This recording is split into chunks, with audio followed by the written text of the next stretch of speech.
Y no lo olvides, si este video te gusta, dale like, suscríbete y activa la campana.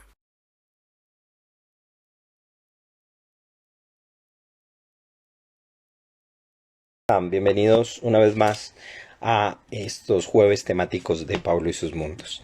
Bueno, ya estamos en el penúltimo tema que vamos a tratar en el mes de septiembre y pues es un tema con el que vamos a trabajar hoy que a mí personalmente siempre me ha llamado la atención, me gusta muchísimo y tengo un invitado muy especial que nos está acompañando desde el otro lado del charco, como se dice popularmente, y con el cual vamos a explorar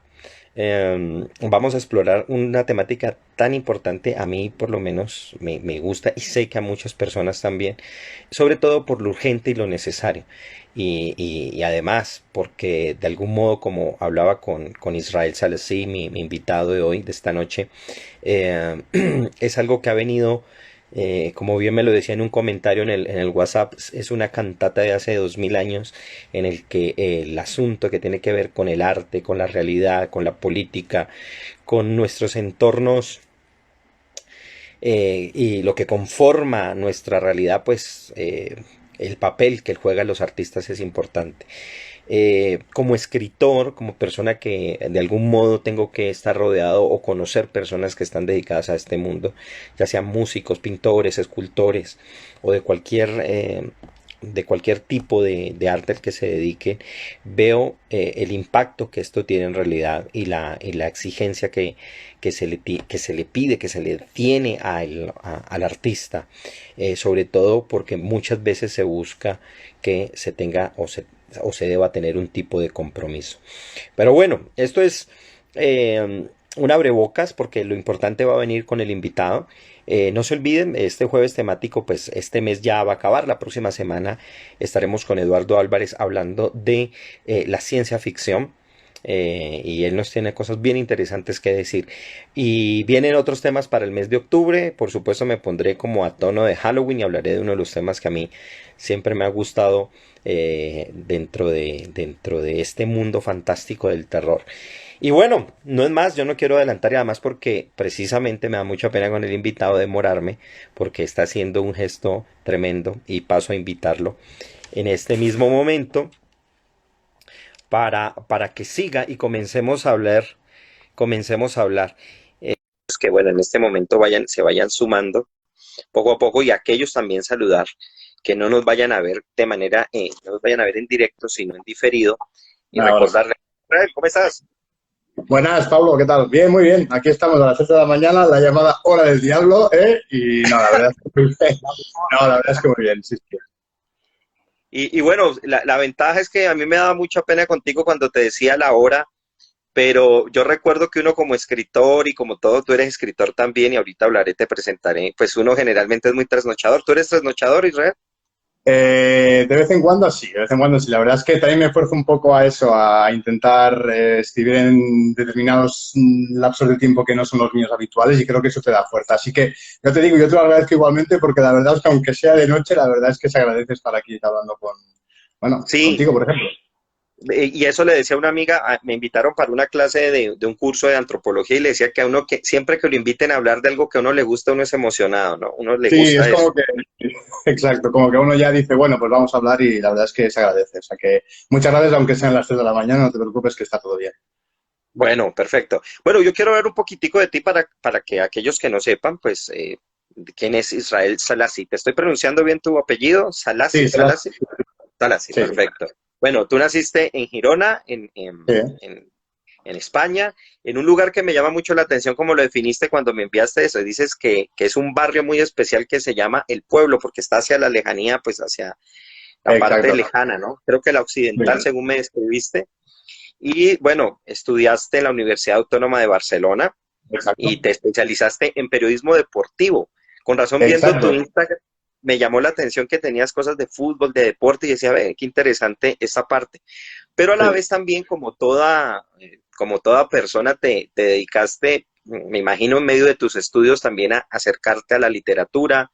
Y vemos ahí que mencionas de manera especial a Milán Kundera, exacto. también mencionas a Richard Kapuscinski, increíble, y también algún autor que yo personalmente no he leído y me llamó mucho la atención el título, voy a buscarlo de ahora en adelante, que es a John Kenny Tully de La Conjura de los Necios. Sí, sí, sí, la verdad es que considero que, por ejemplo, Kundera, Kapuscinski y Tull creo que fueron los, como por decir así, los que me iniciaron. Y la verdad es que, sobre todo a Kundera le debo mucho porque creo que ha conformado un poco el ideario a partir del cual yo, por ejemplo, cuando hablo de amor, hablo un poco también en esta clave simbólica bueno, de intentar expresar lo que queremos, pero desde un modo que también nos lleve hacia un punto en concreto, es decir, nada que sea ilusorio, a pesar de que el amor puede ser ilusorio. Y la verdad es que formaron un poco ese triunvirato, esa terna, ¿no? Para poder, bueno, pues elaborar un poco mis textos. Y sí, sí, la verdad es que bueno, me gustaron mucho. Sí, además de eso, veo que trabajaste como redactor deportivo en Barcelona, después cursaste en creación literaria en la Universidad Pompeu Fabra, en Universitat. A ver, está en catalán, Sí, Universitat. sí, claro, sí, sí. He intentado Catalán, mantener claro, claro, sí, sí. y lo más interesante, ¿no? Estuviste de la mano de autores interesantísimos, José Marian Mico, José Carrión, Valery Miles, Flavia Company, Eduardo Dowry. De aquí conozco, por supuesto, he visto mucho el trabajo de Martín Caparrós y de Juan Antonio Max Oliver también. No lo he visto mucho, pero he oído de él y sé también pues de su trabajo. Y ya estás radicado en Girona en este momento y estás trabajando en el Put a Boot más. Dices Sí, que además que estás haciendo, tuviste una participación especial en el concurso de San Jordi. exacto. Eh, Sí, eso fue una, bueno, fue una fundación que hizo bueno, el concurso y la verdad es que, bueno, sí, salió bien. Fue un poco, por decirlo así, el inicio de empezar a creer que quizá algún día pues podría, no sé, escribir algo más grande. La verdad es que fue bonita la experiencia, sí, sí. y participaste con un relato llamado Memoria de Arena y en plena pandemia haces un trabajo muy chévere, muy interesante, lo estuve pendiente viéndolo en Instagram, hiciste la presentación de tu primera novela llamada Liberadlo Ya en la editorial Adarve. Qué interesante y bueno, Exacto. felicitaciones por tu novela. Gracias. Sí, sí, la verdad es que fue una, bueno, no fue una sorpresa porque ya lo teníamos hablado, pero sí que fue un poco como decir, estamos en pandemia, puede ser que lo publiquen, puede que no. Y fue aquello una concatenación de casualidades, que ya hablaremos de las casualidades hoy, pero fue una concatenación como por eso, de casualidades que no sabes bien si le estás creando tú o si realmente al final se dan. Pero el hecho es que, claro, en plena pandemia uno se piensa que al final, con todos los casos que están habiendo, gente que conozco que no se le están publicando sus obras, fue una gran suerte. Y también publicarlo, pero también Sí. presentarlo. Que, claro, fue, no sé, como demasiada casualidad el hecho de que se pudiera hacer. Y bueno, la verdad es que me dio alas y también, bueno, felicito y agradezco a la editorial que la verdad es que se implicó en el proceso de publicación y la verdad es que fue una experiencia bonita que no me lo pensaba. Sí, y es más difícil de lo que uno cree. Las personas piensan que publicar, salvo que uno sea muy conocido, no es tan sencillo como se piensa. Y este trabajo es bueno que lo hagan. Bueno, voy saludando a Caribú que llegó, a Dani Campo que está aquí, aparte nuestro invitado fue la primera, y a Diana, un saludo enorme que está en Brasil viéndonos desde allá. Un saludo, Dianita, siempre recordándote bien. Eh, y bueno, pues aquí vemos, hola Aleja, que vas llegando. Aquí estaba pendiente Aleja y que me estaba incluso presentando hoy un nuevo proyecto que está trabajando. Un saludo enorme para todas. Y mira qué interesante, me gusta que estén las mujeres aquí primero porque ellas son muy preocupadas, no digo que los hombres no, pero nos ganan en el trabajo del arte, Sí, yo creo que sí. nos llevan ventaja de verdad. Eh, no va en el tema, pero recordando y viendo no va en el tema principal, por decirlo así, en las preguntas que hemos trabajado y en la temática, pero viendo toda tu trabajo y tu trayectoria, hay algo que no me voy a evitar de preguntarte inmediatamente, y es, porque lo hemos conversado muchas veces, tanto por Instagram y ahora hemos tenido la oportunidad de compartir ideas. Y me llama mucho la atención porque, bueno, tú has triangulado el deporte, la literatura y la filosofía, y no son tan aparte como uno lo cree. Mis estudiantes no se aterran. Yo no soy muy futbolero y, sin embargo, los mejores ejemplos para entender la sinergia y el trabajo de grupos y ciertas actitudes filosóficas las tomo del fútbol. ¿Tú Es cómo que es ves así. eso? Lo veo perfecto, es que realmente lo relatas tal cual y es que es así, porque creo que el fútbol viene a ser una metáfora muy cotidiana y muy terrenal de lo que es la vida en sí, y sobre todo lo que es el sistema.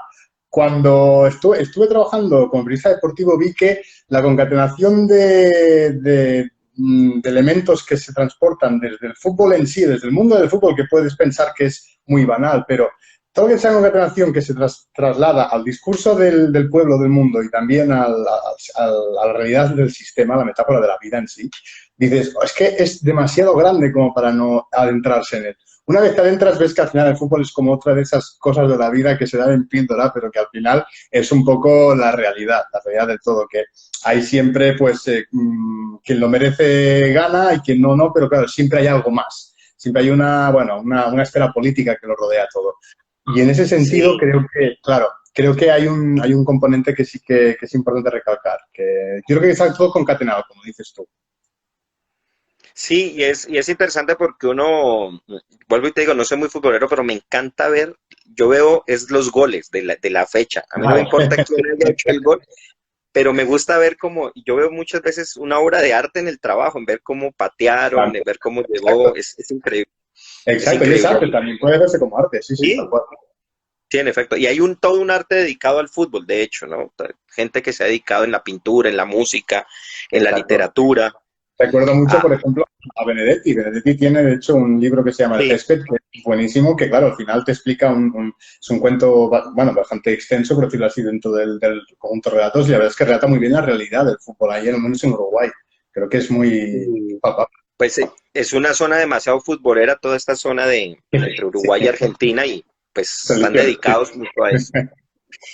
Bueno, hay una serie de temas que planteamos aquí y tú me habías escrito unas cosas súper interesantes y me parece que has profundizado en esto, en el tema central, porque tienes varias ideas que has trabajado a partir de autores como Víctor Frank, Mm, últimamente lo estabas trabajando, exacto. y en general con una serie de ideas, teoremas, sobre todo uno que yo creo que me pareció a mí, si no el central, uno muy importante para tratar este tema, que es el teorema de Thomas, que ahorita yo pido que nos lo expliques un poco, pero vamos a trabajar un poco sobre el tema sobre la libertad en el arte, la creencia, esa transformación que puede lograr el artista de la realidad, y dos temas que a mí me interesan mucho porque ahora que hay tanto en boga en relación con los temas de la cultura de la cancelación, tema sobre el que Ex- en algún momento yo traté, Sí, es sí. también la relación del artista con su obra y Exacto. hasta dónde todos estos procesos de funar a alguien, de criticarlo Exacto. excesivamente, de sacarlo, Sí, sí. ¿dónde está toda esa línea? Pero bueno, vamos abordando poco a poco y yo creo que el tema de la libertad, Israel, nos va a dar mucho, ¿no? El arte como una expresión de libertad, pero también la primera cosa que se encierra y se amenaza cuando hay una dictadura o hay un poder, Exacto. sea de izquierda o sea de derecha, que toma el control sobre eso. Mira, sinceramente me gusta mucho que toquemos estos temas porque creo que hoy en día están en boca como ya lo han estado siempre, pero creo que hoy en día creo que hay que incidir todavía más. Mira, me acuerdo simplemente, para ponerte, creo que te lo expliqué el ejemplo, para que lo sepa la gente también, Unai Velasco, que es un poeta muy reputado aquí en España, muy joven, ha ganado el premio de poesía española, en fin. Fue un día a nuestra clase del máster y nos dijo que, yo le pregunté simplemente que si creía él que el poeta tenía misión política o podía influir en las decisiones políticas, como por ejemplo lo hizo Lorca, lo hicieron pues Alberti, Rafael Hernández, es decir, si todavía hay esa visión en la política, al menos en España. Él dijo que no, que el poeta no tiene, por ejemplo, cabida dentro de los cambios políticos. Y yo me indigné un poco, porque no creo que un poeta por mucho que no tenga misión, por mucho que no tenga esa visión, sí que influye, yo creo. La cosa es, me remonto muy antiguo porque no se sabe bien cuándo surgieron los primeros artistas, esa es la cosa. Pero sí que es verdad que haciendo una recuperación, mira, sale de hecho en este libro, ¿vale? Que creo que te he mencionado, de Ken Wilber, lo tengo aquí, se Sí, llama lo Después del mencionaste. Edén. Exacto. Es un trabajo psicológico, pero también es muy antropológico, ¿no? Entonces aquí te hace como una recogida de dónde empieza el arte y de cómo el arte transforma la psicología del ser humano. Y se supone que el arte empezó, pues, pinturas rupestres y demás, pero el primer elemento político que se le atribuye al arte fueron unas esculturas de hace mucho tiempo en Sumeria, en la cual se representaban a ser, bueno, directamente serpientes, ¿vale?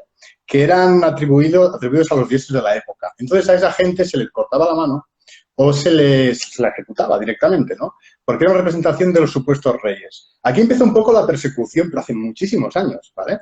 Me acuerdo de, por ejemplo, de ejemplos como Pasternak, como otra gente que ha tenido que huir de las dictaduras. El papel que tiene el artista, como creo que mencionamos alguna vez durante estos días, es que todo cambio político surge del pensamiento y el artista, como bien dice Eric Fromm en el Miedo a la Libertad, es, es la única persona capaz, por decirlo así, por su voluntad, de crear nuevas ideas, de ser libre en ese sentido. Y eso a los gobiernos no les interesa. A los gobiernos o a las élites, Claro. llámalo como quieras, claro, porque el gobierno quizás ahí está un poco de tiritero a veces, ¿no? Pero la cosa es que no interesa que haya esta concatenación, porque el artista, aparte, claro, cuando crea una idea o crea un pensamiento, está creando una realidad. Y esa realidad es la que muchas veces no está o no comulga con los intereses de esa élite. Creo que ahí está el tema, el que el artista crea una realidad que no es paralela a la elitista, sino que se desvía de su modo de pensamiento y de su línea de pensamiento. Y siempre va a ser como como la piedra en el zapato del artista, y lo hemos visto en el espectro de todos los ámbitos políticos, tanto en izquierda como en derecha, en el fascismo. Sí, Siempre va a sí. haber un artista que está molestando allí en esta situación. Pero tú llegas a algo y veo que además, y aquí vamos a acordar algo interesante, porque veo que has estudiado idiomas, estudiaste griego, latín, eres muy, te gusta todo eso, Bueno, y me en gusta, eso sí. siento esa misma afinidad contigo, porque me gusta también estar pendiente de las filologías y todo eso. Y Uh -huh. recordemos, por ejemplo, que el poeta, ¿qué es el hacedor, el poietes, ¿no? En griego. Exacto. Sí, sí, sí. No, pero no crees una cosa, Israel, que la poesía, yo he escrito poesía, mis dos libros primeros son de poesía, pero no crees que la poesía ha perdido fuerza social con respecto y en ese sentido no tiene un poco de razón este poeta que mencionas? O sea, un poco Sí, de razón. puede ser, puede ser. Y creo que el problema está en que hay una pérdida del significante, no del significado, sino del significante. Sí, Crear una nueva concatenación o una nueva simbiosis entre las palabras, ya no solo del significado, sino también del significante, creo que es muy importante para el poeta. Y eso es lo que se está perdiendo. ¿Qué pasa? Que el poeta que quisiera cambiarlo, creo que tendría que justificarlo. Es decir, que, por ejemplo, la rima siempre se haya hecho por decirlo así, que de la A a la O y luego se cambie pues por totémico de la E a la I. Claro, tiene que haber un cambio y una justificación muy, muy clara. Ahí entraría sí, el poeta como nuevo estandarte, por decirlo así, de una nueva realidad, que al final no, lo que tiene que hacer, lo que hace simplemente esa nueva realidad, si se crea, es crear nuevos parámetros de libertad. Y la libertad, en ese sentido, no sé qué te parece a ti, pero a mí la libertad es el único de los valores grandes que no puede tener adjetivo. Si tú adjetivas la sí, libertad, la estás coartando. sí, claro, no hay libertad por ejemplo, que dependa de alguna cosa, de un partido, de una idea, nada, esa es la libertad, ¿no? Es algo innato y creo que es algo que es inherente al ser humano. Entonces creo que en ese sentido puede tener cabida el hecho de que quizá creando nuevos significantes pueda crearse una nueva realidad y también una nueva manera de pensar también a nivel político. Así que Unai Velasco creo que en ese sentido puede tener mucha razón. Pero no creo que iban por ahí los tiros. Yo creo que él me decía más que, bueno, que no tenía misión política el poeta. Bueno, hay una cosa que también, bueno, la poesía me imagino bueno, no solo me imagino, sino que es evidente que frente a todos los sistemas ahora, multimodales, en Internet, pues puede haber ganado su público, pero en relación con el impacto que tiene, pues no Exacto. tiene la misma cosa, ¿no? La lectura de la poesía ha perdido mucho. Aún Mucho. así sigue teniendo su nicho de gente, pero mi pregunta va, o la observación va a que hablemos sobre este punto, Israel, y es que eh, digamos, en realidad, ¿no piensas que hay veces cierto nihilismo de la sociedad, cierta exacerbación productiva, no hace que haya un agotamiento y todo se trabaje a partir de ciertos clichés en el arte? Eh, y yo hay veces Sí, veo que más que liberador el arte se ha vuelto un producto más y nos escasillan, ¿no? En lo que llaman arte, por supuesto. exacto. Sí, yo creo que el nihilismo en el arte es un arma de doble filo, porque, claro, el hecho de no creer nada puede ser que te abra las puertas a algo más, pero claro, el humano creo que está hecho para, realmente lo creo, para creer en algo. Es decir, no creo que hayamos desarrollado una creencia, creo que la llevamos dentro inherente. No creer en cosa alguna creo que nos hace ser personas más vacías, porque por mucho que uno piense que no hay nada más allá de lo que ve, sí que se Sí, rige por un tipo de moral que no sabe si es visible o invisible, si es tangible o no. Cuando ya no solo la moral aquella de que si haces esto te castigan tus padres, sino que algo más te dice que aquello no está bien. Y ya no es aquello, ya no es una postura social, sino ya es moral, es una moral que va más allá. Creo que el poeta, bueno, los lectores de poesía creo que sí que es verdad que se han dejado llevar mucho por la transitoriedad, por lo efímero del arte. Entonces la gente quiere consumir rápido. Es aquello que creo que en la poesía no se puede hacer, porque la poesía desde siempre se ha dicho que para entenderla hay que profundizar en ella y en el lenguaje. Claro, la poesía es una idea muy amplia condensada en pocas líneas. A la gente creo que no le gusta, lo que no le gusta, o la idea que nos han vendido, es que contra menos pienses mejor. Y creo que eso es algo en lo que el poder incide mucho y de ahí que creo que la poesía haya salido como la gran perjudicada en el mundo del arte. Yo creo que es una de las grandes perjudicadas. sí, eso, eso que dices es la gran perjudicada. Me quedo mucho con esa frase que acabas de decir, es la gran perjudicada en el mundo del arte, ¿no? Y sin embargo es la que debería permear todo el arte porque hay música que, que se hace que carece de esa fuerza poética o películas, ¿no? O la Y, filosofía mística. La filosofía mística no deja de ser poesía. Y es esa sí, poesía que le hace que los místicos de toda la vida, desde 2000 antes de Cristo hasta ahora, o más allá, hayan podido condensar ese misterio y poder incluso intuir un desvelo en el misterio de la vida. Pero es gracias a la poética, a la fuerza de la poesía, si no es imposible, me parece a mí. y bueno, ahorita pasamos de una manera muy orgánica y me gustó esto como estamos conversando porque pasamos de la libertad a la creencia con tranquilidad, ese embrague pasó suavecito, no se sintió el cambio. Me parece Y, perfecto. y, y me pareció chévere porque además yo creo que la libertad misma se nos ha vuelto una creencia que, bueno, debe ser, si bien como dices tú, no definida con adjetivos, sí por lo menos muy creída, ¿no? Para que sea respetada. Y el Sí, creo que artista juega un papel fundamental. sí, sinceramente creo que debe ser querida. Aquí en España, por ejemplo, estamos viendo casos muy paradigmáticos de lo que es libertad y lo que no es libertad, pero me quedo mucho con una frase a ver, parecerá mucha referencia, pero me quedo mucho con una frase de Platón que creo que dice en la República, que es que, claro, el que tiene el monopolio de la libertad, o sea, una persona que quiera libertar al pueblo no puede tener el monopolio de la libertad. Es decir, el que tiene el Claro. monopolio de la libertad y dice yo te libero es porque él lo tiene. Entonces, esa persona que te está liberando es el que te estaba esclavizando o el que te esclavizará al final.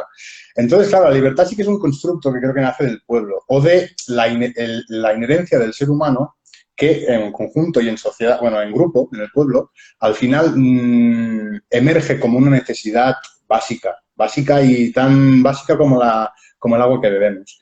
Entonces, sí que es verdad que creo que la libertad tiene esos términos, pero que al final lo que estamos viendo es una deriva hacia el hecho de ser fanático de algo sin saber lo que significa y lo que implica.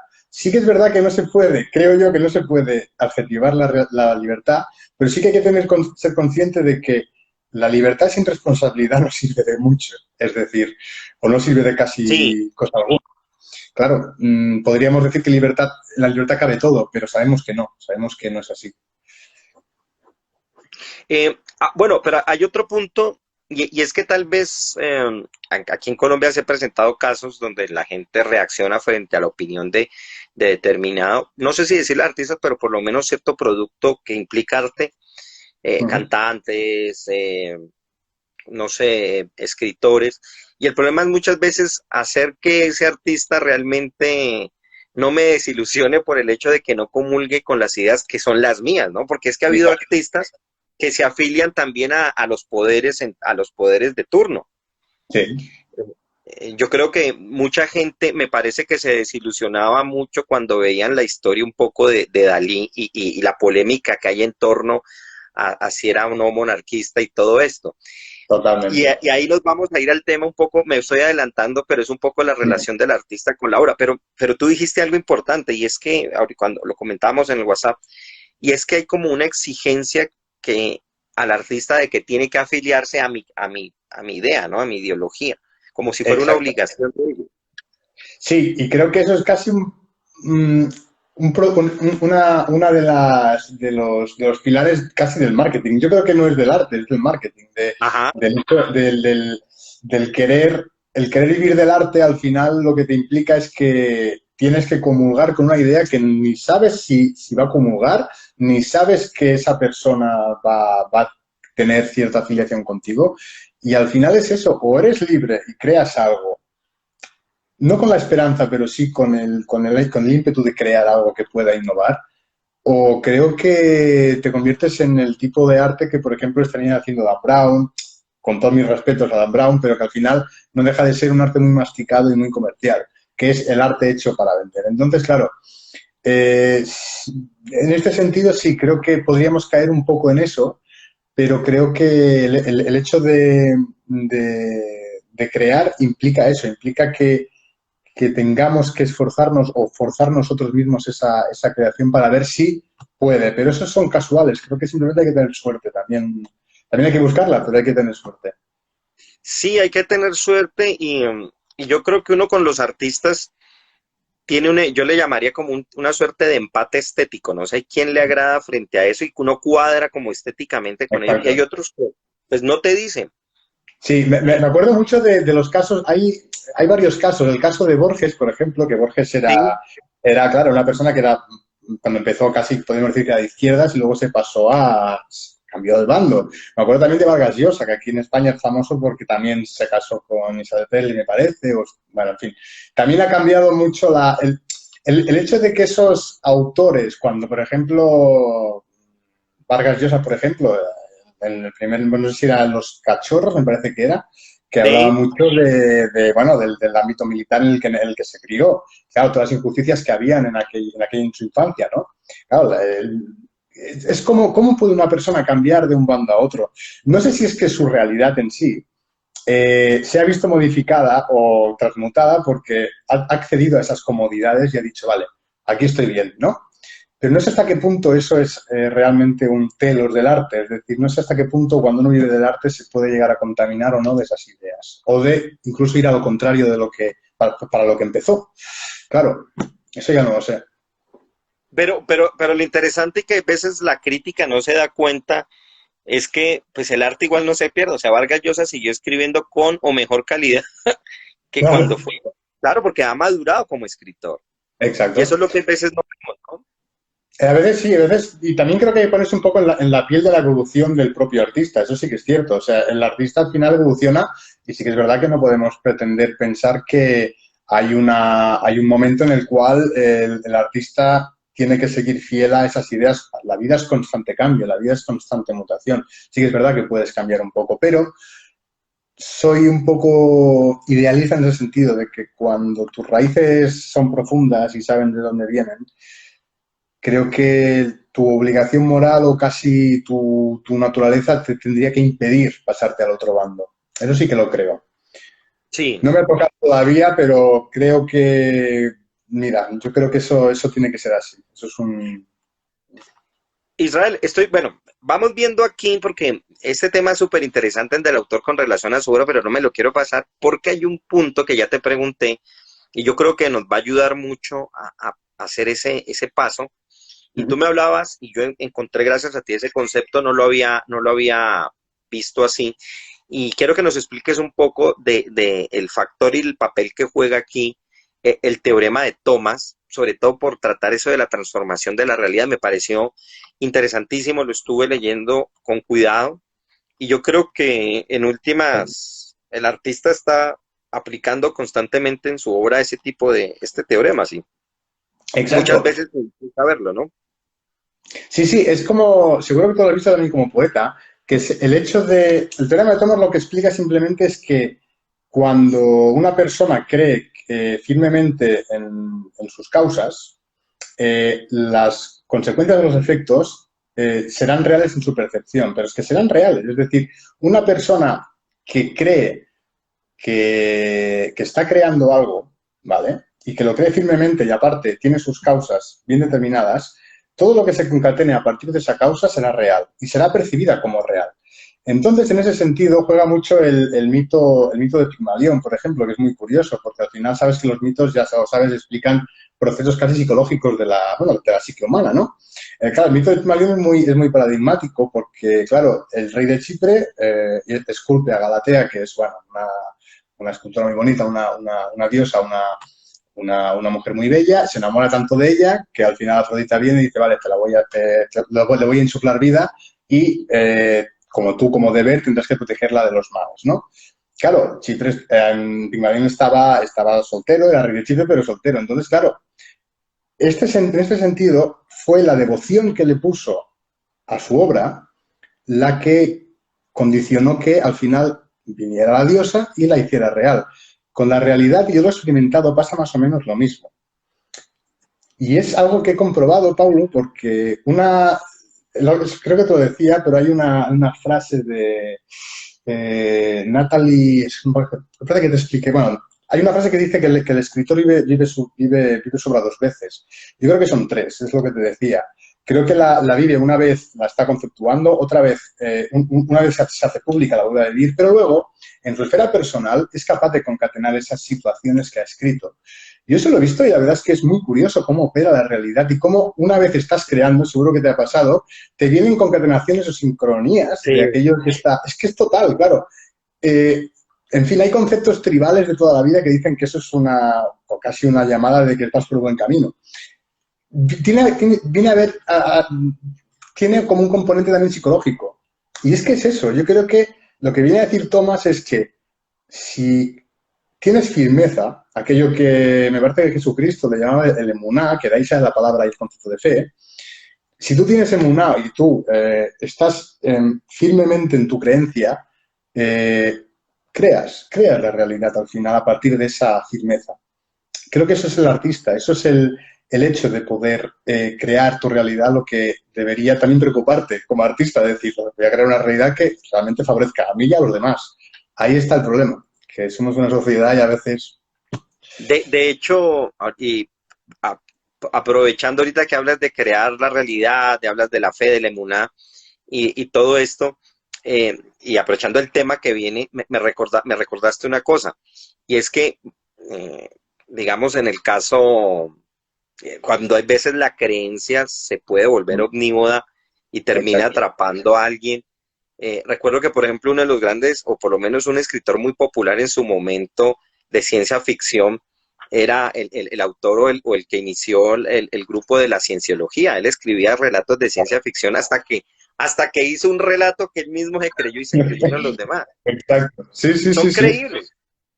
Sí, Y en claro, claro. últimas, Y es que está... Borges no lo dice, ¿no? Borges lo dice. La religión Claro. y la filosofía Sí, sí, son se ramas. concatenan. Sí, sí, creo que son ramas al final del conocimiento. Son muy humanas y al final, quieras o no, pues si llegas a un punto en el cual tu discurso puede calar, pueden crearse cosas, bueno, no sé, ideas como la de la citología. Claro, es un poco en ese sentido en el que cabalga creo que también el teorema de Thomas, que podemos intuir que sí que hay una cierto componente de la realidad que sí que estamos creando.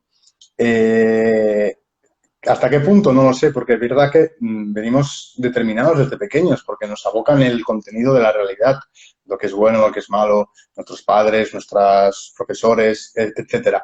Claro, salir de eso sería hoy en día imposible, pero generar una nueva realidad a partir de lo que ya tenemos sí que se puede. Y hay una cosa, ¿no? Y es que el artista mm, logra como reunir a través de todo ese proceso mental complejo que tú dices que pasa en él y el que me lleva a mí me gusta conocer de los artistas no tanto lo que hace, sino cómo trabaja, porque Vale. uno entiende cómo va llegando a ese proceso, tener esa capacidad de comenzar a ver algo que la gente por lo general no ve de una realidad y en ese sentido la transforma, es una magia real. Y es una magia que empieza por eso, por esa creencia en el arte, ¿no? En Exacto. creerlo. creer que tu arte puede al final generar también cierta realidad. Creo que es algo muy importante que el artista creo que debe tener en cuenta para poder hacerlo. Yo, en ese sentido, yo soy un poco shaker. No sé si los conoces a los shaker. Aquello que No, no, el no. hecho, son una comunidad, bueno, era una comunidad que me parece que empezó en el 1850, algo así, y se extinguieron muy rápido, en el sentido de que era una pequeña secta, ¿vale? Pero yo no Ah, soy de esta... Sí, los tembladores. sí, me parece que eran esos, sí, creo que sí. Que Sí. bueno, simplemente oraban porque sabían que, por decirlo así, el universo y hablaban de Dios les proveía de la inspiración, ¿no? Claro, esas oraciones a ellos se pasaban, eran muy fervientes, eran que yo, bueno, en éxtasis casi. Pero yo sí que creo que hay cierto componente cuando, por ejemplo, pues se invocan a las musas y demás, creo que hay un componente esotérico y invisible, etéreo, que sí que te proporciona. Y tú cuando cuando estás creando lo sientes. Sientes que hay algo que viene hacia ti. Sí que creo que los artistas cuando crean tienen que creer en algo, ya sea en el arte, ya sea en una manera de pensar, ya sea en la concatenación y posibilidad de crear una nueva realidad. Creo que debemos creer en algo porque si no es complicado mantener, pues, en fin, pues puedes atenerte a críticas injustificadas, a calumnias que no te gustan y que no comulgan con lo tuyo, en fin, ciertas cosas que creo que es importante abordar si crees. Sí, y bueno, y esas creencias ya es otra cosa si a uno le gustan, si está afín con ellas, si en realidad le dicen algo. Pero hay un punto que tú tocaste y es cuando me escribías un comentario, me llamó mucho la atención dentro de lo que me comentaste, y es el papel que eso juega, el arte, por supuesto, la creencia, en la percepción que tenemos con respecto al futuro. ¿Tú crees que los artistas es muy necesario que me imagino, institucionalmente, socialmente, se les dé una amplitud, que haya una posibilidad de que trabajen mejor para diseñar un mejor futuro en realidad a través del arte? Debería haber un apoyo también o una sinergia entre diferentes, bueno, las organizaciones que quisieran y el propio artista, que al final, ser artista también es una condena, al final, porque te ves obligado muchas veces a ver cosas y a intuir cosas que no sabes si son verdad o no, si están enloqueciendo o no. La cosa es que sí que es cierto que eh, lo que dices es muy cierto que debería haber un poco esta idea de ayudar unos a otros y de intentar establecer un nexo entre lo que el artista puede intuir y lo que no. Que los gobiernos no lo hagan y ya es otra cosa, pero sí que es cierto que si queremos comenzar a mejorar o a realmente crear algo eh, que nos beneficie a todos y sea benéfico, deberíamos al menos intentar forzar a que se apoye. Sí que es cierto que cuando, por ejemplo, un artista está creando algo que no se considera como realmente consensuado, que no es aquello un tótem de la sociedad, tiende a verse como algo extraño. Pero, ¿cuántos han sido los artistas que, por ejemplo, han creado algo nuevo que parecía que no iba a tener futuro y al final ha acabado siendo un movimiento muy rupturista? La mayoría de movimientos tenían por objeto criticar la realidad actual. Romanticismo, cubismo, realismo incluso, casi todos los movimientos han tenido esa intención y creo que es muy importante que se haga. Sí, ¿no? Y digamos, de hecho, mencionas tú en el arte, en la pintura especialmente, digamos, movimientos que en últimas han influido y han generado en últimas incluso tecnologías, porque yo me agarro a ver, por ejemplo, y para hacer eso se necesitan tecnologías muy específicas, todo lo que se hace en animación y todos los desarrollos que se han hecho en las caricaturas, digo, si no se hubiera desarrollado estas obras de arte, en realidad esto no estaría existiendo ahora. Son como quienes rompen en el tejido temporal y te enseñan a ver un poco más allá, los grandes artistas, ¿no? Exacto. No sé hasta qué punto, por ejemplo, el artista, como te decía, intuye el futuro o simplemente lo crea. Eso ya no lo sé. Depende mucho de la concepción que tengamos de la palabra percepción y de lo que creemos nosotros que es la percepción. Una cosa percibida toda percepción es subjetiva, entonces una cosa percibida tiende a basarse en el sujeto. ¿Qué ocurre? Que la sociedad no actúa como un sujeto global o un sujeto común, sino más bien actúa como casi bueno, como un objeto. Cuando se une, actúa como un objeto porque el sujeto implica diversidad, es que es lo que implica. Un sujeto implica que tú Sí. eres una persona y otra y tenemos idiosincrasias, pensamientos diferentes. Nosotros he hablado con un amigo y es que es verdad, no hay persona en el mundo que haya nacido el mismo día, a la misma hora, en el mismo sitio. Es imposible que, por lo tanto, también seamos iguales. Cada persona es un mundo. En ese sentido, sí que depende de la palabra percepción. ¿Qué es lo que queremos pensar con esto? Tú que, por ejemplo, la percepción, ¿qué es lo que ves con la percepción? Porque se puede pensar que el futuro se intuye a partir de la percepción o que se crea a partir de la creatividad. Claro, ahí está la idea, creo yo. El artista como, volviendo al Poietes, como el hacedor, como un creador y como alguien, y tú mencionabas la frase de Natalie Goldberg del escritor vive dos veces, Natalie ¿no? Golver, exacto, no me sabía, sí, sí, tal cual. Vive, me lo había escrito acá sí, Bueno, sí, sí, y pero no me es acuerdo. el, en su proyección y en su realización, ¿no? Vive y en su realidad misma, ¿no? Pero el artista también en ese sentido es alguien que, y tú lo decías, es una condena, se sufre también, o sea, es que hay un sufrimiento interno de frente a la realidad que le toca, ¿no? Exacto. Hay un sufrimiento porque en determinadas ocasiones la mente puede jugar malas pasadas y la mente sabemos que, bueno, la conciencia o la mente va de presente a futuro constantemente. Claro, cuando te separas de lo que es el presente pueden ocurrir cosas desagradables, pero sí que es verdad que eh, esa condena al final lo que te hace es, por decirlo así, explicar un poco también a partir de lo que tú creas todo lo que has vivido y también es como un paliativo, como un bálsamo, ¿no? Sí que es cierto que lo que dices, por ejemplo, de Poyetes, ¿no? Del poeta, al final sí que es verdad que es un creador y un hacedor. Yo comulgo mucho con esa idea, que creamos el futuro que nosotros queremos. ¿Qué ocurre? Que existe, perdona que me repita, pero es que es el tema central para mí, existe una cosa que se llama sistema. Y Mm, el sistema es un conjunto de mecanismos que parece que no existan o que no sean tangibles, pero sí lo son, como por ejemplo la burocracia, que dirigen y encauzan a la sociedad como masa, como conjunto. Ahí está la cosa. No sabemos bien hasta qué punto una persona individual puede cambiar algo o hasta qué punto la masa, condicionada por el sistema, está actuando de acorde a lo que es ella o de acorde a lo que quiere el sistema. Hay un libro aquí, por ejemplo, que quería comentarte porque es muy bueno, el de Eric Fromm, El miedo a la libertad, ¿vale? Que ya te lo comenté, me parece. ¿Vale? sí, Y ahí hablaba de los dos tipos de libertad, de libertad positiva y la negativa, ¿no? El hecho de liberarse de o liberarse para.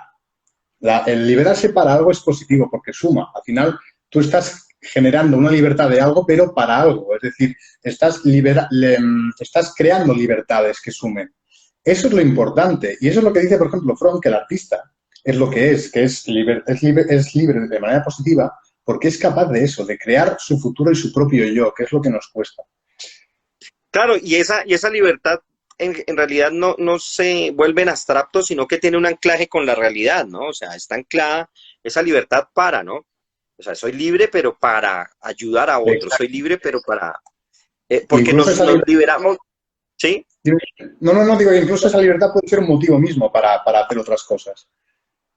Sí, exacto. Y de hecho, yo creo que la idea de la libertad misma, un día lo comenté en un WhatsApp en los estados, y algunas personas me preguntaron por eso, porque yo digo que la palabra libertad la hemos inflado mucho porque en últimas hemos creado una definición que nos está encerrando a nosotros mismos. Tal cual, tal cual. Es que es lo que tiene la palabra libertad, claro. Es que es. ¿Cómo la defines? ¿Cómo defines libertad? Si libertad no tiene fronteras, la idea no tiene fronteras, ¿cómo defines una idea mediante el lenguaje que no tiene fronteras? Claro, Claro, y la hemos vuelto como un esquema de cumplir con ciertas metas sociales, ¿no? Tener ciertas cosas y bueno, ya soy libre porque tengo esto, esto y lo otro. exacto.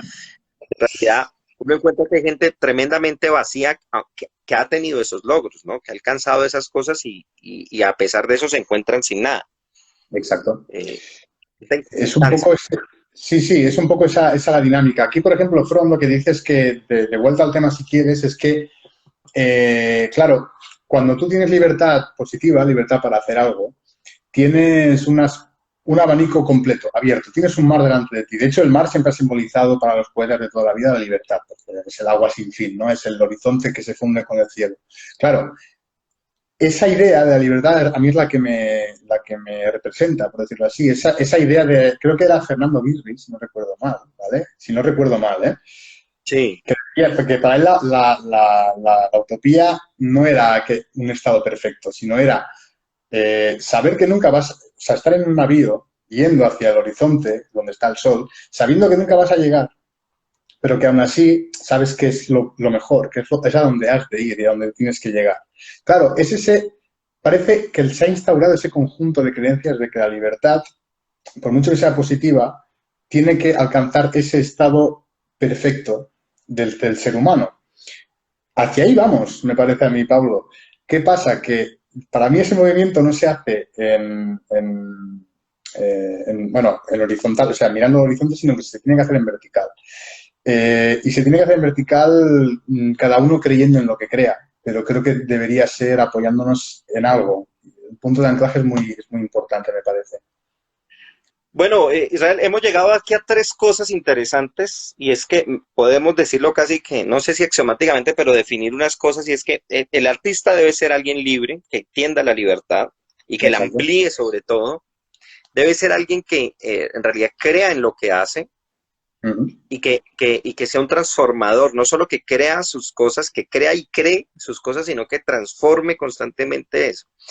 Pero viene algo acá interesante y es cuando se encuentra o con otros artistas o con los críticos o con la sociedad y es cuando el artista choca y aquí quería tratar este tema porque en este momento con la sensibilidad política, sé que en España por condiciones políticas tengo amigos y amigas que están allá y me comentan algunas situaciones, pues hay un choque muy fuerte en intentar un poco condenar a veces una obra por opiniones o situaciones en que un artista vive. Exacto. Y yo le decía a alguien, bueno, yo no tengo ningún, o sea, a mí el antisemitismo de Wagner no me interesa, pero sí me interesa su obra. Y la gente a Claro. veces confunde las cosas. Sí, sí, sí, sí, sí, sí, claro. Tal Entonces, cual, no, no. Y mira, aquí, por ejemplo, realmente, por no intentar no ser banal, pero ha pasado mucho como el fútbol. Aquí no es religión, como en muchos lugares de Latinoamérica, pero sí que es cierto que hay una devoción bastante grande por el fútbol. Y aquí, por claro, ejemplo, está el Fútbol Club Barcelona, que, por ejemplo, se intenta separar el hecho de que el Fútbol Club Barcelona también es un producto político y no se tiende a pensar que en verdad debería ser solo fútbol. Entonces ahí chocan muchas realidades. Con el artista y con el arte aquí en España pasa lo mismo. Siempre ha sido así. España ha sido un país, lo definían ya antes de la guerra civil como tal, pero es así, es un país en el cual se honra la mezquindad, se honra la envidia. El pecado capital de España es la envidia. Es decir, lo que ocurre es que el que tiene creatividad y la demuestra es el mal visto porque se supone que está, bueno, está está como haciendo una cosa. Sí, sí, sí, de exacto.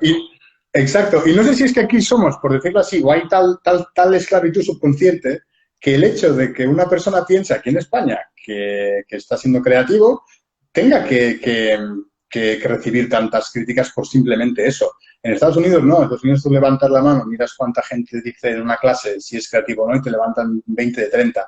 Aquí quizá pasa 5 de 30, pero porque el resto, los otros 15, se lo callan, tienen miedo, tienen como, hostia, yo no sé si... Es esa concepción que no me explico. Pasa en muchos lugares, pero en España es algo exagerado, Pablo. Es algo y que me- políticamente se está viendo de una manera fuerte, al punto tal que quizás los dos países en habla hispana, donde el asunto de funar a alguien, de cancelarlo, Exacto. los dos países de habla hispana más fuertes donde se presentan son en España y en Argentina. Veo casos muy fuertes, ciertos sectores, no todos, por supuesto, del feminismo que atacan a ciertos autores por opiniones que evidentemente no son las mejores, pero que no tienen por qué. Hablaba una vez con alguien y le recomendé una película de Woody Allen y me miró con cara de ese tipo Claro. Claro, Yo le decía, pero si ni siquiera se ha definido realmente todo el caso, y no, la gente cancelan ese tipo de claro. cosas. No comprendemos como la diferencia entre el autor y la obra, ¿no? Sí, parece que vaya muy ligado, como si un autor tiene esta ideología, no puede hacer ciertas cosas, no puede, o no tiene potestad ni legitimidad, tanto moral como intelectual, para hablar de ciertos temas. Claro, es un poco complicado. Si fuera así, yo que, por ejemplo, no sé, hablando también del tema fútbol, que soy del Real Madrid, tendría que pensar que la gente tiene que pensar que yo soy un fascista, por decirlo así, ¿vale? Muy Sí, llanamente, ¿vale? Y no es ni sí, mucho sí. menos el caso. Entonces la cosa está aquí, la separación entre una cosa y otra, entre, por ejemplo, pues eso, el autor y su obra, o su ideología más bien, claro, deja un poco que desear en el sentido de que no se sabe bien hasta qué punto una cosa influye con la otra. Es difícil determinarlo, porque sí que es verdad que la percepción la percepción, o sea, el sistema quiere que nuestra percepción sea esta, que no podamos separar una cosa de la otra y que si una persona piensa así es porque bueno, si una persona crea así es porque está pensando, ya piensa de esta manera. Es un poco complicado, Paulo. La cosa es que yo creo que, por ejemplo, con el tema no sé si escuchaste el tema de Valtonyc, un rapero, bueno, claro, tú tienes las canciones y que son ataques directos a la monarquía, pero al final es una manera de decir, oye, es que tenéis unos privilegios que en verdad no os pertenecen, porque la Carta Magna dice que todos los ciudadanos son iguales ante la ley. Entonces ya se está haciendo una separación también. ¿Hasta qué punto no deberíamos separar nosotros, por ejemplo, a lo que es el rey como figura institucional de su ideología real y de toda la herencia que tienen los Borbones, por ejemplo, ¿no? ¿Hasta qué Claro. punto una cosa es válida para la sociedad y para los medios de comunicación y hasta qué punto no es válida, ¿no? Claro, no puede haber un sesgo porque tendría que ser bueno, una condición independiente de todo gobierno y todo organismo. Es complicado, pero creo que con el artista pasa un poco lo mismo. Y pasa porque, o sea, una obra, tú sabes, puede ser motivo de polémica porque si se pasa de la raya en alguna cosa, es para un problema gravísimo, ¿no? Si en una caricatura haces una mujer representada de cierta manera, entonces se hieren unos si representas a un determinado personaje. eh, Así no es, se estereotipa, o sea, yo veo que a veces andan así, tienen que andar, Los eh, prejuicios, los clichés, los estereotipos son una cosa que al final, no sé, habría que definir un poco o intentar intuir qué es el sentido común para que así pudiéramos comprendernos todos a todos.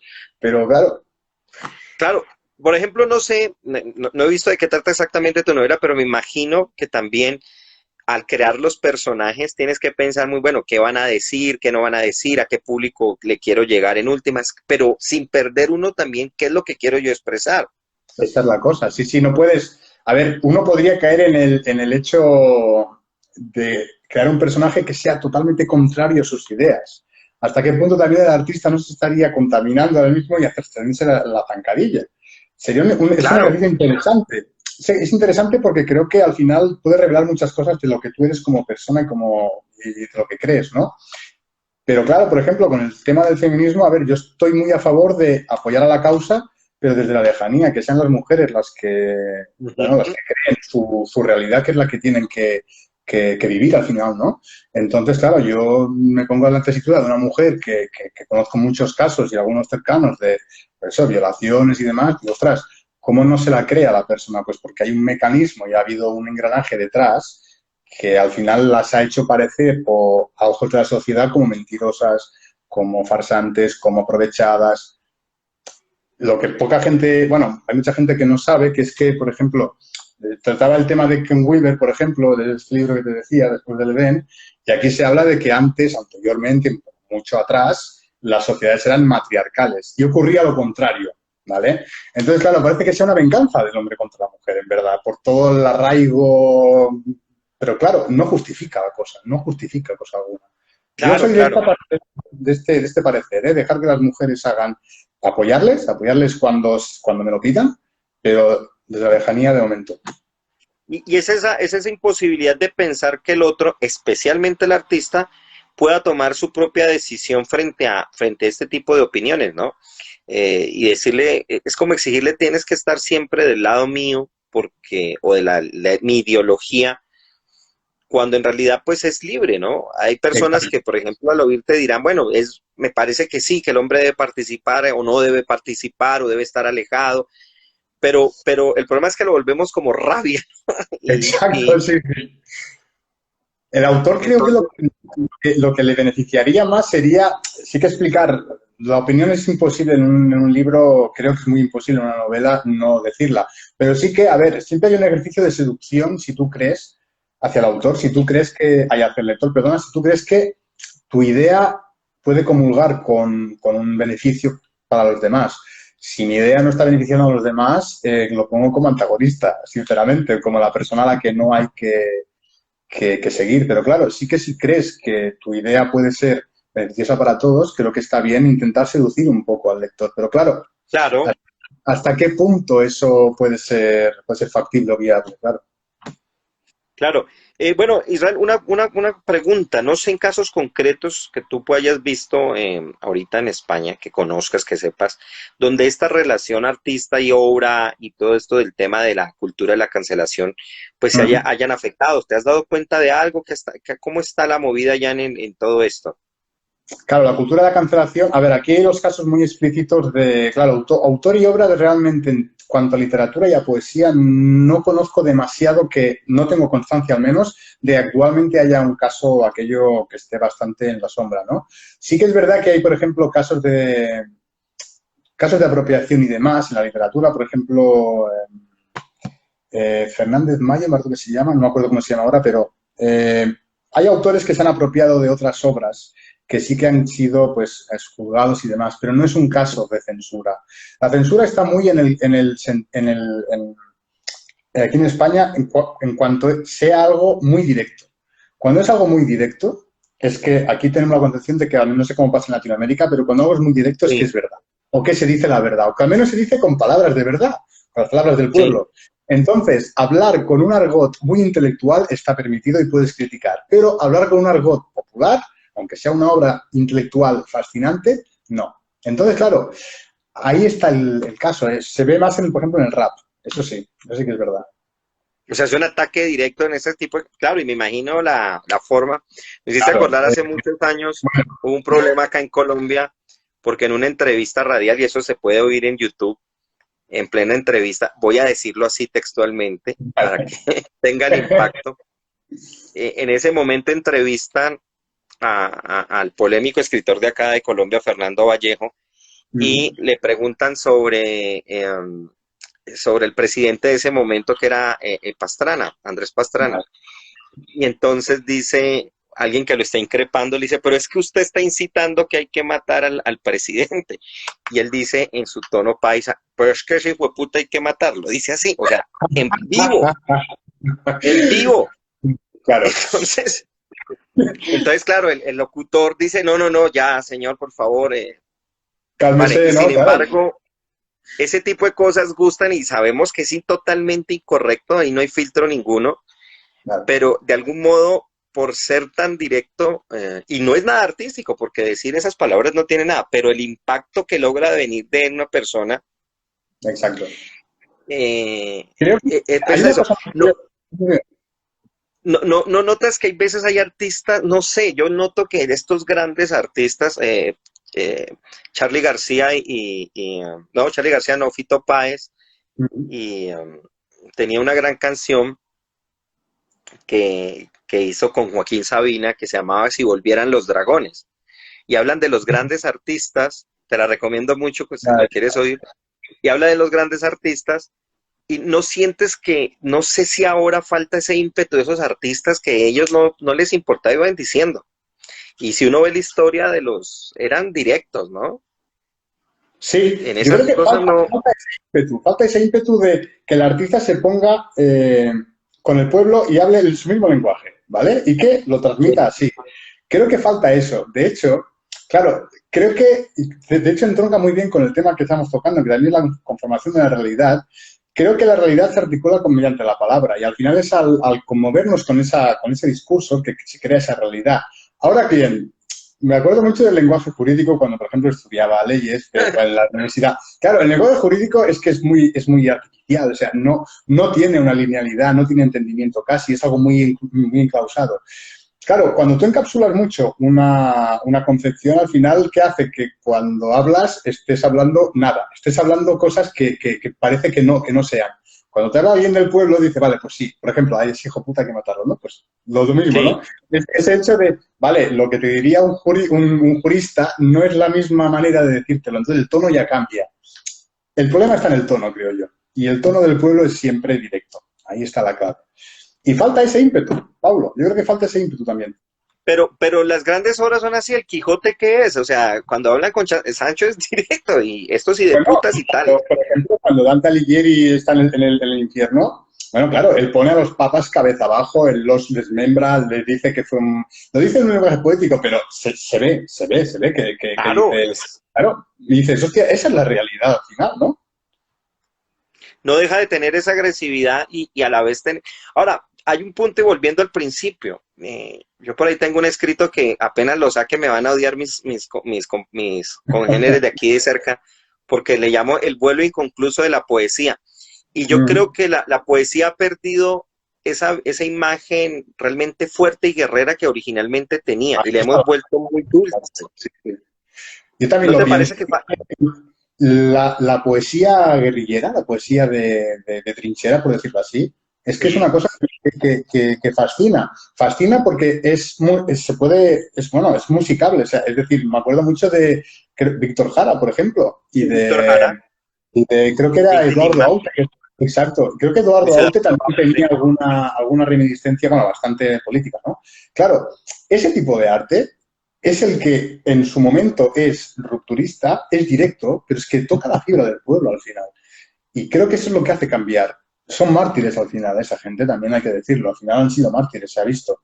¿Qué ocurre? Que, bueno, quizá hay misiones de vida que sí que son más arriesgadas que otras. Ahí está la cosa. Claro, y ese nivel de riesgo, ¿no? Una de las canciones puede ser que uno no opine políticamente en todo como un Silvio Rodríguez, pero las canciones poéticamente, pues están diciéndote todo. Y son directas a pesar de que son poéticas, ¿no? Claro, son directas, son poéticas y creo que esa es la metáfora también, de que el pueblo tiene su poética, tiene su discurso, tiene Mm, su melodía. Y esa melodía, la melodía del pueblo, como te decía, soy de un barrio que se le llama El Pueblo porque nació aparte. Es un barrio que nació aparte de Girona y se le llama El Pueblo porque de ahí venía gente de Extremadura, de Andalucía y demás, se afincaron allí a quizá 2 o 3 kilómetros de la ciudad y era un pueblo aparte. Entonces, ahora es cuando los jóvenes incluso, ¿dónde van? Ah, voy al pueblo. bueno, Y en verdad estás ahí mismo, ¿sabes? Pero la cosa es que eh, el lenguaje del pueblo dista mucho de la élite o del lenguaje político este que nos hacen hablar, que a veces dices, cuando las abuelas te dicen, ojalá que hables bien en un futuro, ¿no? Ellos se refieren a que hables como hablan en la televisión, pero no se puede tampoco cambiar las cosas desde este tipo de lenguaje. Hay que ser directo, hay que ser claro y si hay que decir que, por ejemplo, hay que salir a las calles en ciertos momentos porque nos están, pues yo que sé, ahogando, no con estas temáticas de hoy en día, sino con el capitalismo agresivo, por ejemplo, también hay que decirlo que nos están amordazando, que nos están robando libertades, la libertad de respirar, pero no solo mascarillas y demás, que es otro tema, sino la libertad de, hostia, respirar en cuanto a salud vital, es decir, no podemos estar, hay una gran cantidad del pueblo que está viviendo aquí en España con 915 euros, pero tiene que pagar 700, 800 de alquiler. Claro, eso son cosas que a mí hostia, me pesan. Por suerte puedo vivir claro. yo solo, pero claro, pienso en mucha gente de aquí, el umbral de la pureza, que no se está diciendo mucho en los medios de comunicación, dicen, hostia, hay una problemática grande aquí. Irán, me hiciste recordar una cosa, ahorita que hablas de todos esos contrastes y del pueblo en relación con las élites. Aquí en Colombia, unos meses atrás se presentaron unos disturbios a causa de un problema bastante grande que pasó en torno a unas políticas Hoy, que hoy cosas, ¿eh? No profundice mucho en el tema porque la verdad está muy ocupado, pero sí que oí cosas, sí, sí. estuvo bastante difícil y hubo persecución a jóvenes, murieron bastantes en todo esto. Pero bueno, había algo que me llamó mucho la atención. Y es que cuando las personas que estaban, digamos, a favor de la visión del gobierno, defendiendo el status quo, hacían sus campañas, no voy a hablar de si eran o no multitudinarias porque ahí hay otro problema, pero cuando hacían representaciones artísticas salían con unas cosas muy chistosas y los jóvenes, los estudiantes que estaban con el pueblo, pues hacían obras de arte literalmente. Entonces yo me daba Claro, cuenta y decía, ya uno se da cuenta de qué lado está realmente el arte. Hay unas exacto. cosas que representaban a Colombia chistosísimo y otros, los jóvenes, hacían cosas bellísimas, ¿no? Y eso me parece que con el arte ha pasado algo interesante en términos políticos, y es que si tú y bien lo sabes, antiguamente, bueno, antiguamente, hasta hace unos años, Ujú. el arte era mucho de las élites, ahora quizás se ha, digamos, invertido un poco eso, ¿no? No sé hasta qué punto, y yo encuentro élites muy ignorantes y pueblo muy preparado, pero sin... Muy preparado, muy educado y muy culto. La verdad es que sí. Creo que igualmente lo que dices es muy cierto, porque es verdad que también incluso los universitarios eran los que podían permitirse la élite, ¿no? Antes los que podían leer era la gran élite. ¿Qué ocurre? Que igualmente creo que es muy paradigmático que pensemos que las grandes obras de arte, incluso hechas por gente de la élite y representando a gente de la élite, el protagonista, ¿vale? Sobre todo en el realismo, que es muy paradigmático, luchaba a favor del pueblo y en contra de la élite. Los casos más famosos de novelas creo que reflejan esa realidad. Esos pocos escritores que consiguieron hacer fortuna y renombre haciendo un libro así, el protagonista luchando contra la élite y a favor del pueblo, creo que es muy paradigmático cómo eso puede hacer llegar tanto a la gente, ¿vale? Y hacer que se inviertan los papeles, que la cultura... Eso es un claro ejemplo de la creación de la realidad a partir del arte. Ese Sí, reflejo, ese reflejo creo que ha ido mutando a partir del romanticismo, que empezaron las críticas, creo yo, duras, aquello duras al sistema, han vertido hasta hoy hasta un cambio de tendencia y creo que ahora es el pueblo el que está educándose y el que de aquí, por ejemplo, 20 o 30 años ya empezará a crear realmente una realidad que sí que sea acomodada para los más necesitados. Que eso vaya a llegar a buen puerto en 20 años no, no lo sé, pero creo que ese ejemplo es muy positivo y el arte realmente es del pueblo y es para el pueblo, al menos hoy. sí, y tiene ese papel de en realidad ser ese poder que el pueblo tiene para ir en contra de todo lo que las élites hacen en contra de ellos, ¿no? O sea, si el otro tiene las maquinarias y el músculo financiero, en última, una representación, una buena caricatura, una buena pintura puede ser mucho más fuerte Creo que que eso, sí, ¿no? que cualquier aparato financiero al final. Recuerdo mucho el caso ahora, por ejemplo, que lo mencionas, el hecho del aparato financiero. Jorge Carrión, Jordi Carrión, el profesor del máster, tiene un libro que se llama Contra Amazon, que va contra Amazon. Sí, sí, Pues sí. adivina dónde lo vende, el libro. Claro, es un Por claro supuesto. ejemplo, claro, por supuesto. Y Amazon encantado de venderlo. Si puede vender 2.000 copias en lugar de 1.000, mejor. Claro, esos son claros ejemplos de cómo puede ser que el poder, aun sabiendo que está vendiendo algo que va en contra de sus intereses, dice, vale, hace inteligente el poder, también te lo digo, porque si Sí. estuviera dando voz a esa obra, estaría perjudicando a su empresa. Es un juego también de estrategias. Y es muy político en lo que se mueve en el aspecto financiero. ¿Qué ocurre? Que creo que igualmente está bien que empiecen a notar que hay como cierto murmullo o un run run, como decimos aquí en España, que ya empieza a sonar y un cierto hervor, ¿no? Que empiezan a hervir las cosas. No digo que tengamos que acabar en la calle con violencia, pero sí que tiene que empezar el pueblo a coger las riendas de todo esto. De hecho, en las empresas inteligentes, precisamente estas críticas son las que les sirven para modificar muchas cosas, ya sea que lo oculten o ya sea que lo mejoren efectivamente, ¿no? Y te ayuda. Pero bueno, el punto es que cuando el arte llega a los pueblos es interesante, pero me preocupa es el hecho de que no se haya quedado en las élites tampoco porque no hay una forma como de conversar en común. Te lo cuento por este caso. En Colombia, no sé en España cómo estará la situación Ujú, al respecto, me imagino que sí por lo que he visto, pero ujú, lo he comprobado en Perú, lo he comprobado en México. ujú. Hasta hace unos años, cuando se elegían políticos, muchos de esos políticos, independiente de que yo estuviera o no afín con ellos, tenían un nivel de trabajo en el arte y en la cultura muy alto, y ahorita yo encuentro una clase política tremendamente ignorante en muchas áreas, en muchas cosas. Eh, Antes a los poetas los enviaban de cónsules, de dignatarios, Bueno, de hay muchos ejemplos, sí, sí. Bueno, Octavio Paz fue un diplomático, ¿no? Octavio Paz, fue en la Bueno, India. tía, bueno, sí, en muchos casos, es verdad. Neruda también, ¿no? Creo que fue político también, sí, ¿no? Claro. Hubo aquí muchos casos de grandes escritores de acá que hacían Aquí en trabajo España te diplomático. digo, Pablo, que ni mucho menos, ¿eh? Es decir, aquí tiende el nivel a el último presidente, o sea, el presidente que tenemos ahora, no, él creo que es economista o empresaria, o estudio empresarial, no me acuerdo, pero Rajoy, Mariano Rajoy, el Sí, presidente que teníamos antes, claro, él era notario al final, era notario, es persona non grata en su propia ciudad que dices, está la cosa que trina. o sea, hasta Y la ese cosa, punto. hasta ese punto, sí, sí, claro.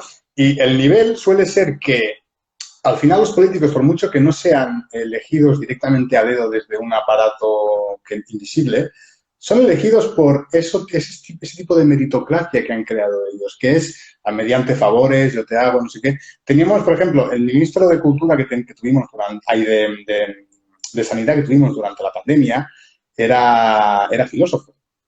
Claro, Salvador Illa es filósofo, no es médico. No te digo que tenemos que tener un gobierno de tecnócratas, pero al fin y al cabo sería lo ideal. O todos Claro, tecnócratas, o que el presidente al menos, yo qué sé, sea filósofo, que sabrá, o periodista, que también está bien que el periodista esté allí, porque creo que tiene un aspecto, un espectro bastante amplio. O sea, no es que sepan mucho de todo, pero sí que saben lo que hay que saber casi ¿saben dónde apuntar?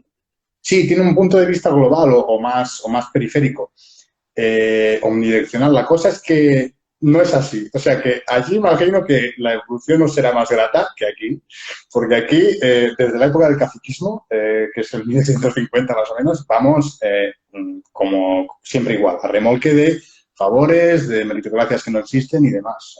Es así. Sí, y es triste ver eso porque eso incide mucho en cómo se presentan las cosas. Hasta hace un tiempo, unos días atrás, vi un debate que se dio aquí en los años 80 entre dos candidatos, uno de derecha y otro liberal, y nada más verlos en cómo hablaban y la forma, y comparar con los debates de ahora era francamente Claro, triste. O muy sea, triste, se claro. notaba el trabajo cultural, artístico que ellos Exacto. tenían. Eso, aquí en España no hay tampoco esa predilección desde bien pequeños, y te lo digo tal cual, que yo he nacido aquí, de que te Sí, quieran inculcar de una manera el arte o la curiosidad por el arte, como sí que te pueden inculcar la curiosidad por, no sé, por las matemáticas, por la economía. Desde bien pequeños te van diciendo, la economía tiene salida, las artes no, por ejemplo, ¿no? Aquí queda mucho ese debate, de aquí que creo que no veamos tanta preparación, y creo que la preparación artística debe ser algo primordial, en realidad. El arte te abre, como decir así, las puertas de la percepción también, que decía Durkheim. Yo creo que, y hay estudios que lo confirman, los niños que están jugando tocan instrumentos desde bien pequeños, suelen también ser más inteligentes y es por algo. Eh, Falta esa formación artística, pero también creo que es algo interesado, al menos aquí en España. Es algo interesado porque saben que el artista al final, como hablábamos al principio, genera eso, genera nuevos puntos de vista. Y aquí en España podríamos pasarnos años y años criticando cosas de hace 20 años y no acabaríamos. Y solo estaríamos criticando un año entero de gestión del gobierno. Entonces, ahí está el problema, me parece a mí. Pero el arte es imprescindible, debería serlo.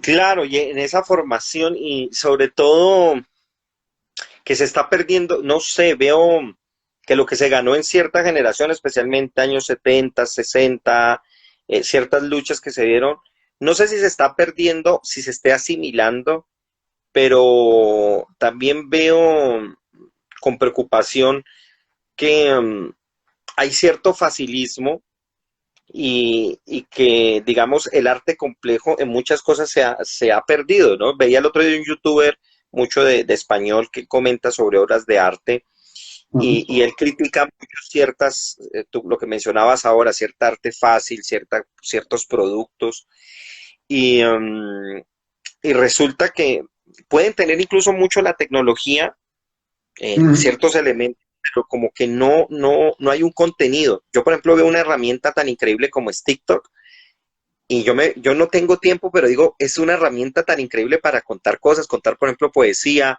contar otra serie de cosas. ¿No te parece que estamos en una época en que se tiene por un lado, pero por el otro hay como un vacío muy fuerte, volviendo al nihilismo?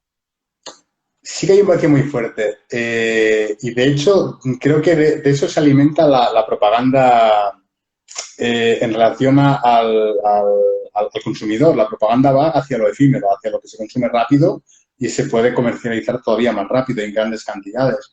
De ahí que surjan estos vídeos de TikTok de, bueno, solo hay Sí, que bailes y vídeos rápidos que se consumen en nada. ¿Qué ocurre? Que esos formatos son muy buenos para difundir el arte. Y falta esa crítica del arte, no sé si te pasa bien con la pintura, pero del arte, yo creo que ¿cómo te diría? Lo clásico en el arte o el arte clásico no debería perderse en momento alguno, debería permanecer siempre. Las bases del arte son imprescindibles, las líneas, las proporciones, eso es, al final es el fundamento del arte y en eso se basa el arte clásico. Que hoy en día haya este giro, este cambio de tendencia de no ir hacia lo profundo cuando el arte es el que con un lenguaje, sea el que sea, te está explicando una cosa tan profundo que es un abismo lleno de verdades al final, claro, pierde el símbolo, pierde la fuerza y ahí pierde la imagen y la incapacidad que muchas veces el artista tiene de generar su propio pensamiento y generar y crear su propio arte libre de cualquier condición. Eso es un problema grande, me parece a mí, Pablo.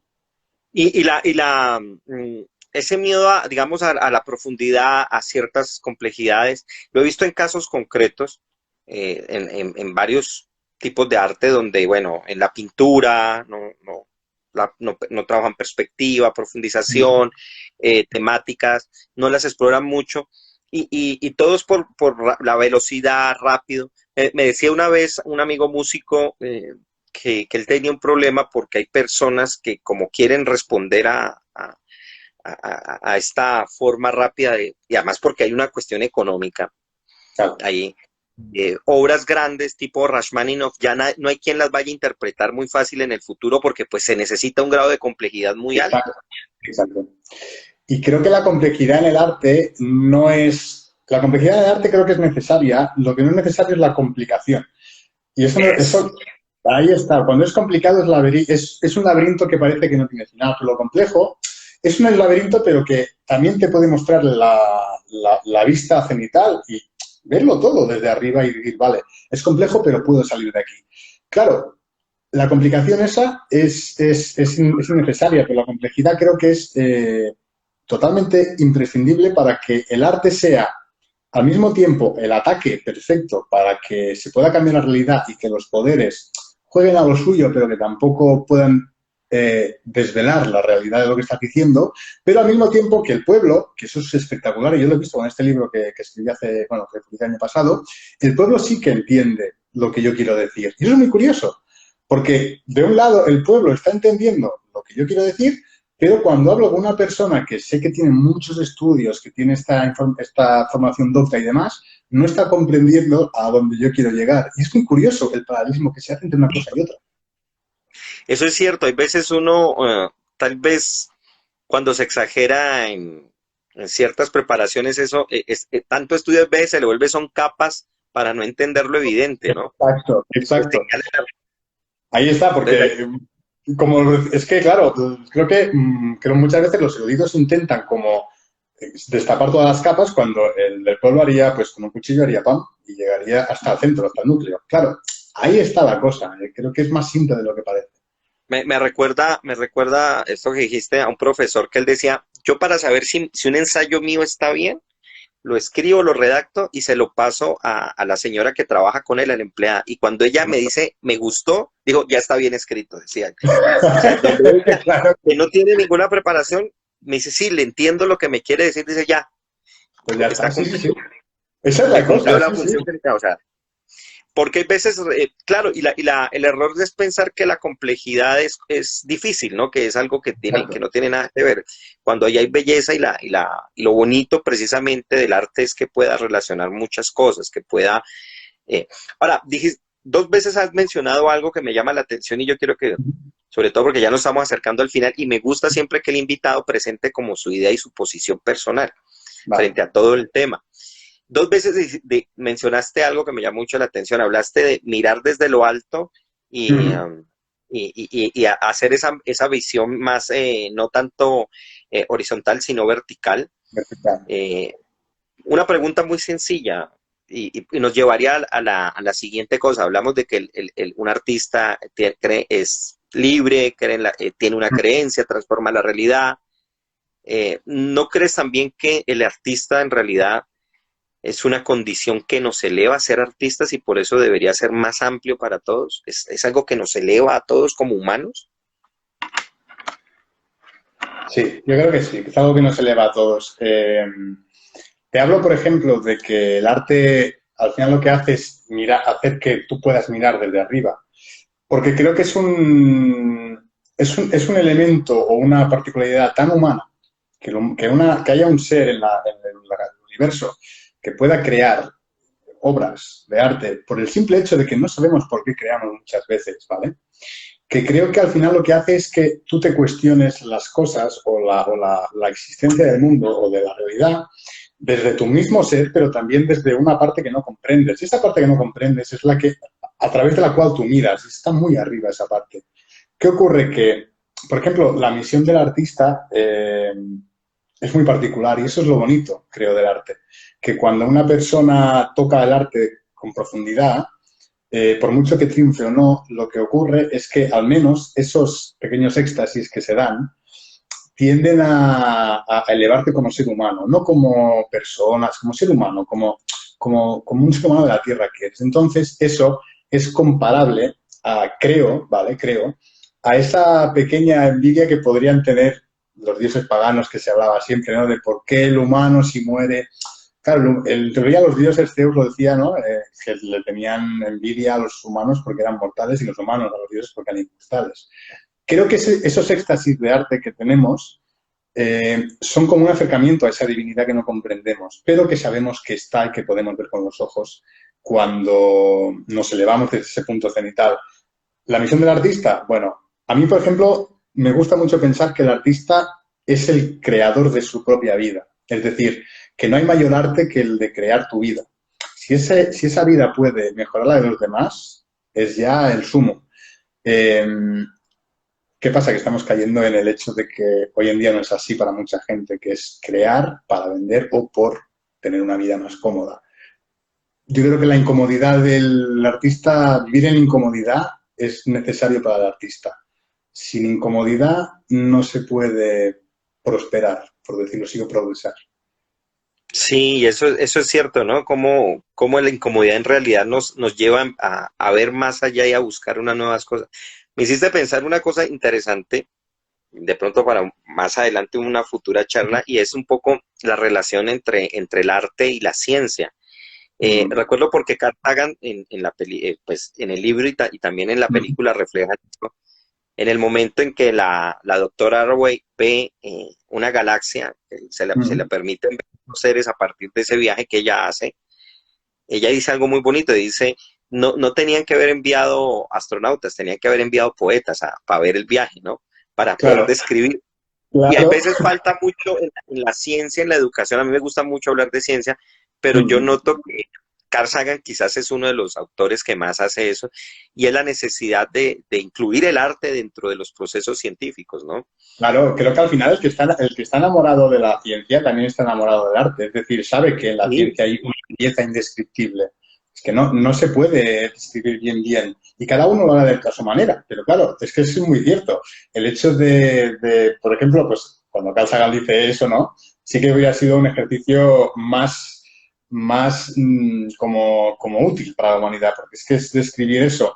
También tiene que Carl Sagan es un personaje muy curioso porque él es el que induce o el que critica al sistema porque los niños, desde bien pequeños, se les corta el afán científico, pero también el afán de la curiosidad. Que las escuelas al final son como una prisión donde se captura la curiosidad y no se deja que vuele libre. De ahí que salgan tantos niños rebeldes que al final creo que ya es curiosidad, ya les encierran la curiosidad en el colegio muchas veces y creo que al final esos niños, por ejemplo, necesitan que explorar cosas que no saben si pueden ser buenas o no. Pero sí me parece bonito el de enviar poetas. Sería bonito. No sé, depende del poeta. Si envías a Bukowski, no sé qué pasará. Pero bueno, pero depende. sí, sí se le arreba. Bueno, Eh, yo nomás al montarme un avión, yo siempre digo que me pongo la cédula en la boca porque no sé dónde uno va a caer y me da un miedo tremendo. No me, por si acaso. no viajando al espacio. Entonces, Tal cual. pero Israel, quería ya para finalizar que nos comentes un poco de tu obra, de tu novela, aprovechando y que nos comentes también de qué estás haciendo en redes, si estás haciendo un programa para invitar aquí al público, los que nos vean y los sobre todo los que nos han visto y que nos van a ver después, porque no te olvides que esto después, más adelante, va a quedar en YouTube. Entonces, Vale. pues de paso, que nos hables de tu novela y de lo que estás haciendo. Pues mira, publicar la novela, ya te digo, de abril del año pasado, es simplemente un ensayo novelado, vamos a decir, ¿vale? Ujú. Puede ser metaficción, pero es un ensayo novelado y simplemente trata de una conspiración, ¿vale? Hay un personaje que es Olos, que es uno de los presos más famosos de la historia aquí en España, que fue encarcelado hace mucho tiempo, pero sus causas y está todo su sumario, su causa está muy escondida. Hay un periodista que recibe a poco de un mes para que se cumpla su condena y su ejecución. Estamos en una distopía, en una España que es Sí. republicana, pero que aún así no se sabe cómo se ha instaurado la pena muerte. Y esta persona, a punto de ser ejecutada, recibe, bueno, el periodista recibe el encargo de ser quien escriba sus memorias, y en esas memorias es cuando se va descubriendo como una verdad, dos verdades ocultas. Una, la realidad por la cual fue encausado, y la otra, la auténtica verdad de lo que los poderes están como ocultando. Y ahí está todo el entramado, por decirlo así, de la historia que no voy a desvelar. Se llama Liberando Ya. Y bueno, pues se puede encontrar por Amazon, se puede encontrar también en la web de la editorial y en muchos sitios más. La verdad es que está bastante distribuido. Me recuerdas ahorita que, porque, y te iba a hacer la pregunta, me imagino que para hacer la novela buscaste registros, información y sobre todo, pues esto que hacían pues los reclusos antes de morir, que protestaban y escribían todo. Exacto. Me imagino que investigaste todo eso, ¿no? Sí, claro, investigué algunos casos que me resultaron paradigmáticos. Lo que pasa es que con este libro fue diferente porque simplemente me vino justo el final y creé la casa por el tejado, por decirlo así. Entonces Sí, creé la sí. escena final y a partir de ahí lo configuré todo. ¿Qué ocurre? Que claro, al ser una historia que al final lo que explica es, como por decirlo así, la dinámica del poder o de la metafísica del poder, entramos mucho en temas que evidentemente me podría tener poca relación con muchos presos. Pero, por ejemplo, Oros tiene un diario muy curioso, cada día escribe una palabra solo. Claro, mira la retaíla de palabras y dices que quizá en un párrafo han sido 2 años. Claro, son estas cosas que creo que todo recluso que haya tenido cierto contacto con la cultura, al final como que mantiene para tener un poco el hábito de vida. Investigué algunas cosas y, bueno, concluí que al final, bueno, hay presos que no se han sabido determinar muy bien por qué, que fueron encausados en su día, que al final pues han tenido la desdicha de quedar un poco en una maraña de datos, de conspiraciones y demás que no se sabe bien qué es lo que ocurrió, ¿no? Esos son unos ejemplos, por ejemplo. Increíble, bueno, interesante, voy a buscarla también en Amazon, no sabía que ya él estabas ofreciendo. Y mira, el profesor tuyo que escribió contra Amazon y ya tú no, así es el Exacto, mundo, mira todo, es lo que... Sí, sí, así es ahí el está. mundo. Así es el Bueno, mundo. Israel, mil gracias. Mira, lo preparamos durante bastantes días y ya se dio el momento y bueno, y se nos pasó, pero va a quedar en la medida en que se conserve todo esto en Internet. Mil gracias, gracias A ti por también. tu espera y por todo este tiempo que estuviste desde allá. Ya llegarás a dormir y a descansar ahora, me No imagino. sé si lo quiero o ya directamente, ya veremos porque Sí, a las 4:30. Pero nada, muchísimas gracias por invitarme, la verdad es que ha sido un placer y siempre es agradable hablar con bueno, alguien de este tema. invitado también cuando quieras, me imagino, y pues quedamos pendientes porque también es de deporte. Por ahí de pronto algún día te planteo algo para que Algún también día conversemos podemos de hablar de deporte. deporte, claro que sí, sí, sí, me parece perfecto. Vale. Perfecto, mil gracias Israel y que estéis muy bien y bueno, un saludo a todos los que estuvieron y a quienes vayan a verlo después en YouTube. Un saludo muy grande. Un Gracias saludo. Israel. Adeu. Chao, chao.